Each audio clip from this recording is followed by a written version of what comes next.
We are in San Juan Capistrano. It's been a fun day so far. We are currently at the mission of San Juan Capistrano, and it is a lot bigger than I thought it was. I don't know if any of you Californians out there did the mission project when we were like in 4th grade. It's super interesting. There's a lot of whitewashing. Totally. Of the history of this place, I will say. That is my one comment about it. It's been turned into a museum. It's really interesting. I mean, it's beautiful grounds. Yeah. Very haunting. Very haunting. Yeah, there's a heaviness for sure. But definitely interesting to see. It's what the whole town is sort of like centered around. We just wanted to check it out. We had lunch at El Adobe Cafe. The restaurant itself is in a historic building. Wild. After eating, we also stopped by the old antique mall, and it seemed to stretch for ages. Ages? Yeah. It was really big. We surprisingly didn't walk out with anything. Rare for us. Yeah, rare for us in an antique mall, because usually they hate to see us come in. But this time we restrain ourselves. I think it's partially due to us taking the train and not a car. We knew that we couldn't really bring a lot back home, and we would have to be carrying it for the rest of the day, so that's not on that. But now we're gonna go check out the rest of Los Rios, like this historic area. We're not on that street yet. Los Rios Street has all of that there. We haven't yet to see that, so we're gonna go do that right now.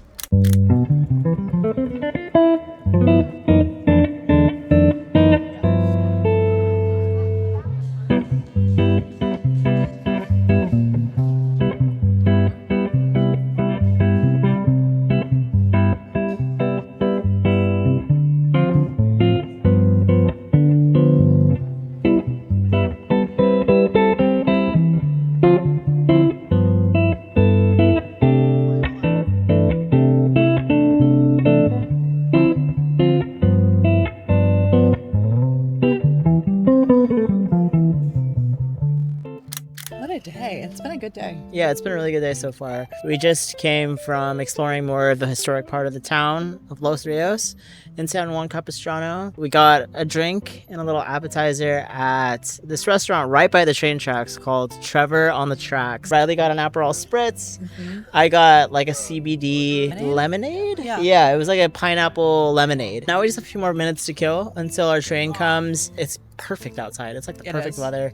We're going to be able to catch the sunset on the train back. This is such a cute and interesting little town that I've never been to before. There's so much history here. There's lots of little hidden gems. You can turn down a street and there's an entire like group of little restaurants or stores there that are kind of tucked away. Just some interesting architecture, and there's been really good food and drink. So I would definitely come back, and it was such an easy train ride from Union Station in LA. I think it took us just maybe a little bit over an hour. The Amtrak gets off just right kind of in the center of it all. It feels like such a luxury too to be out of the car.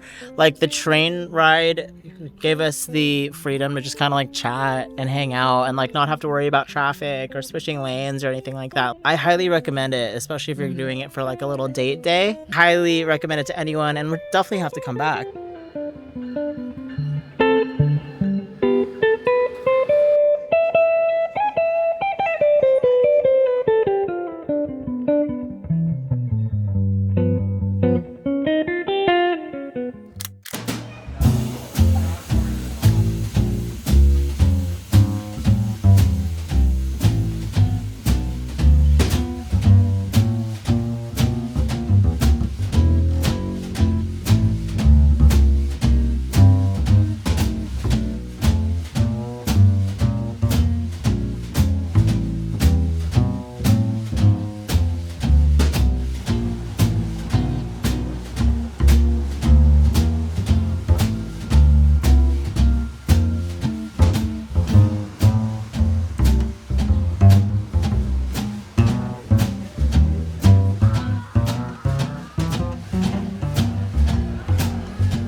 Hi.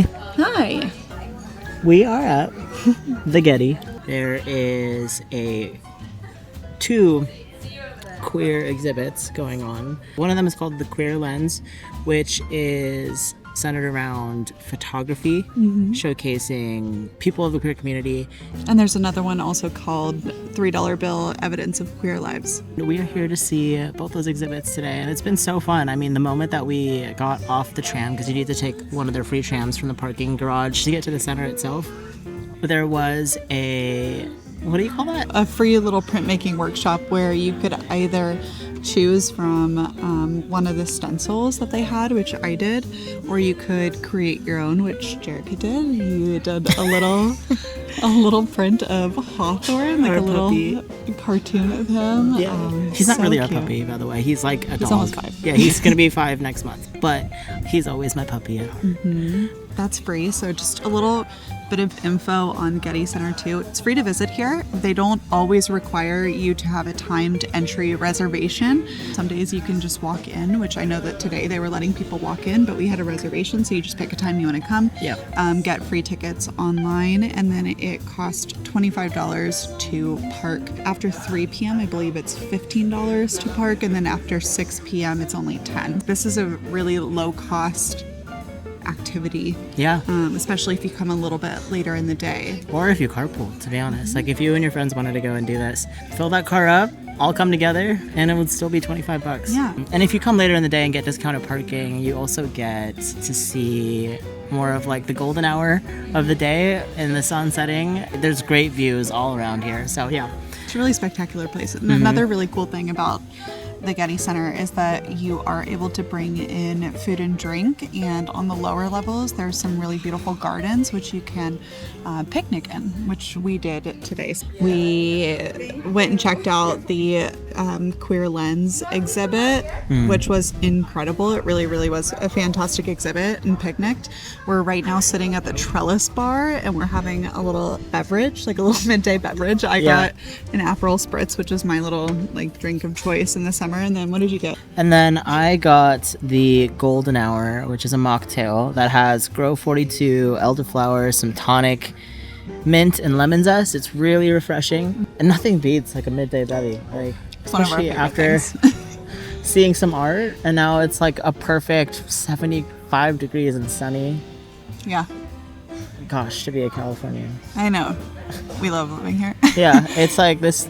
You can't ask for more temperate weather at the moment. You can't. So we're But going to yeah. drink this, and then we're going to go see the $3 Bill Evidence of Queer Lives exhibit. And then I think that we'll wrap up our time here at the Getty after that. Yeah. Cheers.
Hello, everyone. It is Wednesday, so it's the middle of the week. I find myself every week needing to do a weekday reset, and coincidentally, it falls in the middle of the week on a Wednesday, where we just sort of tidied up the whole place.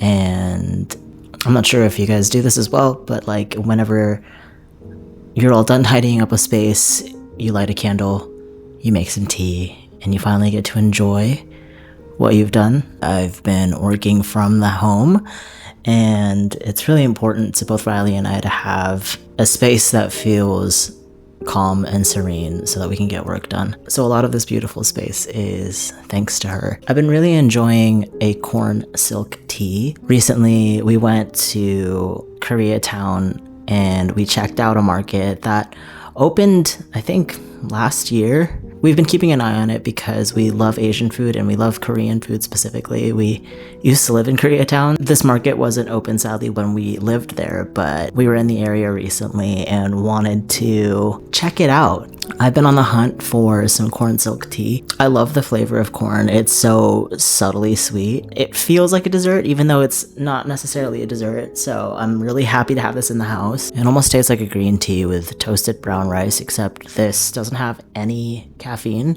It's like the perfect relaxation tea. I've also tried it iced before with a little bit of cream just to kind of make it like a milk tea. It's also delicious that way. If you want something more of a dessert, that's the route to go. Also, the Korean market is located in a shopping center with a few more different stores that are there, like a Paris baguette and like a few clothing stores. And when we went last, we stopped into one of the clothing stores that was there and was really surprised to find some cute things for a deal. Since I've been working from home a lot more, I've been looking for a lot of really good loungewear that still feels like you're getting ready, but also comfortable enough to be at a desk at home, lounging around the house. I have a lot of good sweatpants, but for some strange reason, it still makes me feel like I haven't completely gotten ready yet. And I wanted something a little bit more fun and stylish. So at the Korean shopping center, Riley got a house dress, and I got these awesome seersucker cotton pants. Let me show them to you. These guys, they are really lightweight and a nice color, and they're also super loose. They feel like pajama pants, but the material feels really organic and high quality. It's perfect for lounging around the house. I think I have to go back to that market to get some more. They carry these same style of pants in different colors, like they have gingham and they have other different pinstripes and seersucker. They also have them in just a plain solid color. I think I snagged these guys for $10. They go up to 15 to 20 depending on the color that you get. If any of you know me, you know that I don't impulse buy a lot. Like I really have to love the item that I pick up, especially when it comes to clothes. So now that I've been living in this for quite some time, I definitely want to go back and pick up a few other pairs for the end of summer, early fall, for working at home. And also going to like the grocery store or running errands. I'm not the biggest fan of athleisure when going out to do errands. I would rather be in a jeans and a t-shirt than in some Lulu shorts. That's not always the reality, but it's my goal. These serve as another alternative to athleisure as well. In the same trip where we were at the Korean shopping center, I have been looking for more bag charms and trinkets to put on my daily carries, like my bag. But as you've seen in my other videos, we go to Pop Mart and like Miniso a lot, and I'm looking for something a little bit more unique and crafty and handmade. I found just the perfect thing. This guy. It is a cute little dog that you can make and dress up yourself.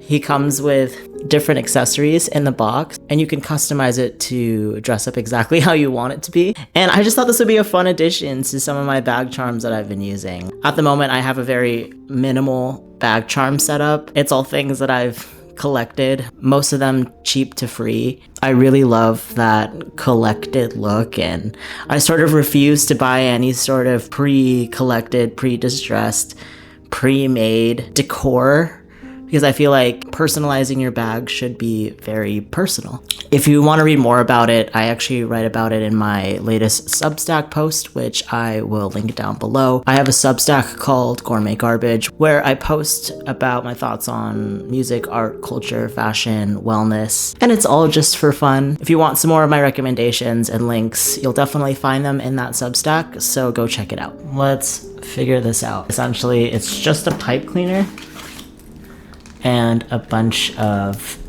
different accessories. I love how it doesn't come with instructions, so I might need to YouTube a tutorial to get started. Just a pipe cleaner.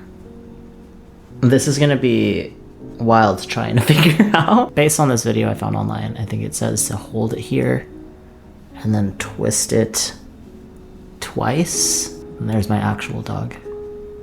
This might turn out to be really weird, but let's see.